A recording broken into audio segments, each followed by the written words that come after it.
ইসরায়েলের নৃশংস হামলায় ফিলিস্তিনের গাজা উপত্যকা যেন পরিণত হয়েছে লাশের স্তূপে।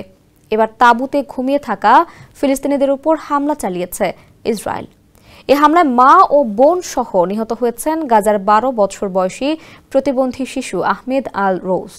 ছোট এই শিশুটির জন্ম থেকেই শারীরিক প্রতিবন্ধী ছিল। হামলা থেকে বাঁচতে পরিবারের সঙ্গে খান ইউনিসের একটি তাঁবুতে থাকছিল সে। সেখানেই মিসাইল হামলা চালায় ইসরায়েলি বাহিনী।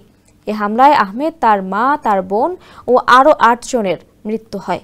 স্থানীয় এক ব্যক্তি জানান, হামলার সময় আহমদে হুইল চেয়ারে বসা ছিল, আর সে ওই হুইল চেয়ারে বসা অবস্থাতেই পুড়ে অঙ্গার হয়ে যায়।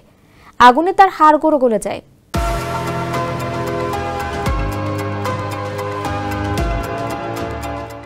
আল জাজিরার প্রকাশিত ভিডিওতে এই ব্যক্তিকে বলতে শোনা যাচ্ছে, ইসরায়েলিরা তাকে হুইল চেয়ারে বসা অবস্থায় হত্যা করেছে, কারণ ফিলিস্তিনি ভূখণ্ডে সে একজন প্রতিবন্ধী ছিল।